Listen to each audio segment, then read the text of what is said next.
کبھی کبھی زندگی ہمیں ایسے موڑ پر لا کھڑا کرتی ہے جہاں سانس لینا بھی مشکل محسوس ہوتا ہے۔ آنکھوں میں آنسو ہوتے ہیں مگر الفاظ نہیں ہوتے، دل میں درد ہوتا ہے مگر کوئی سمجھنے والا نہیں ہوتا۔ انسان سوچتا ہے کہ یا اللہ آخر کب تک آزمائشیں، کب تک تنہائی، کب تک دل کا ٹوٹنا؟ کیا صبر کی بھی کوئی آخری حد ہوتی ہے؟ کیا اللہ ہمارے آنسو نہیں دیکھتا؟ کیا وہ ہماری خاموش فریادیں نہیں سنتا؟ یاد رکھو، جب تم یہ سوال کرنے لگو تو سمجھ لو کہ تم صبر کے اس مقام پر پہنچ چکے ہو جہاں اللہ کی مدد بہت قریب ہوتی ہے۔ اللہ تعالیٰ قرآن میں فرماتا ہے ان اللہ مع الصابرین، بے شک اللہ صبر کرنے والوں کے ساتھ ہے۔ ذرا سوچو، جب ساری دنیا تمہیں چھوڑ دے، جب اپنے بھی سمجھنے سے انکار کر دیں، جب راستے بند نظر آئیں، اس وقت اگر اللہ تمہارے ساتھ ہو تو کیا کمی رہ جاتی ہے؟ صبر کمزوری نہیں ہے، صبر ٹوٹ کر بھی نہ ٹوٹنے کا نام ہے، صبر چیخوں کو خاموشی میں بدل دینے کا نام ہے، صبر یہ ہے کہ آنکھیں روئیں مگر زبان سے شکوہ نہ نکلے۔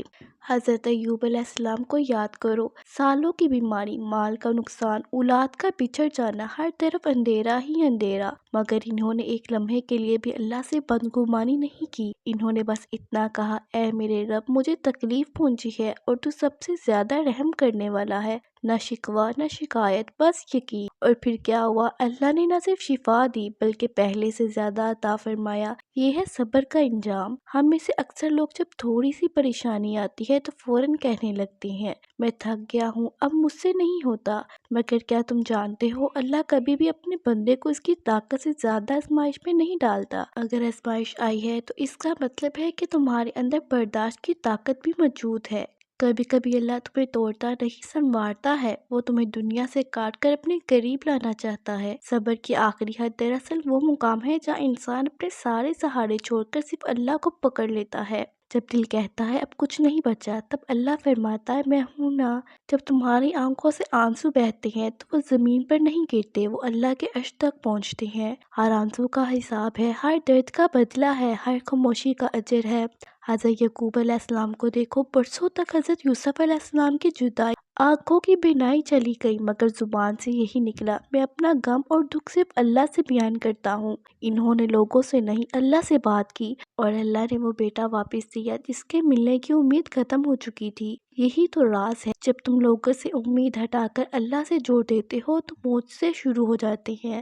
کبھی ایسا بھی ہوتا ہے کہ تمہاری دعا فوراً قبول نہیں ہوتی، تم مانگتے ہو، روتے ہو، سجدے کرتے ہو مگر حالات نہیں بدلتے۔ تب شیطان دل میں وسوسے ڈالتا ہے کہ دیکھو تمہاری سنوائی نہیں ہو رہی، مگر یاد رکھو اللہ خاموشی سے تمہارے حق میں بہترین فیصلہ کر رہا ہوتا ہے۔ بعض اوقات تاخیر ہی اصل رحمت ہوتی ہے۔ اگر ہر دعا فوراً قبول ہو جائے تو شاید ہم صبر کا مقام ہی نہ سیکھ سکیں۔ صبر کی آخری حد وہ لمحہ ہے جب انسان اندر سے ٹوٹ چکا ہوتا ہے مگر پھر بھی نماز نہیں چھوڑتا، دعا نہیں چھوڑتا، اللہ سے تعلق نہیں توڑتا۔ وہ روتا ہے مگر سجدے میں، وہ گرتا ہے مگر اللہ کے سامنے، اور یہی وہ مقام ہے جہاں اللہ فرماتا ہے میرے بندے، اب تیری باری ختم، اب میری باری ہے۔ تمہاری زندگی میں جو بھی مشکل چل رہی ہے، چاہے وہ رزق کی تنگی ہو، رشتوں کا مسئلہ ہو، بیماری ہو یا دل کا ٹوٹنا، یہ سب عارضی ہے۔ دنیا امتحان گاہ ہے، جنت اصل منزل ہے۔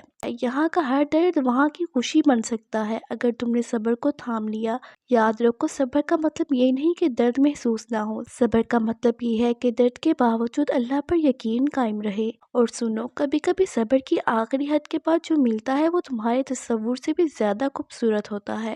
اللہ جب دیتا ہے تو حساب سے نہیں دیتا، بے حساب دیتا ہے۔ تم نے صرف آنسو بہائے ہوتے ہیں اور وہ بدلے میں سکون، عزت، کامیابی اور وہ خوشی دیتا ہے جو تم نے کبھی مانگی بھی نہیں ہوتی۔ اگر آج تم خود کو صبر کی آخری حد پر محسوس کر رہے ہو، اگر تمہیں لگتا ہے کہ برداشت نہیں ہو رہا، تو بس ایک کام کرو، وضو کرو، 2 رکعت نفل ادا کرو اور اللہ سے کہو، یا اللہ میں کمزور ہوں مگر تیرا وعدہ سچا ہے، مجھے تھام لے، یقین کرو تم خالی ہاتھ نہیں اٹھو گے۔ آخر میں بس اتنا یاد رکھو، صبر کی آخری حد دراصل رحمت کی پہلی سیڑھی ہوتی ہے۔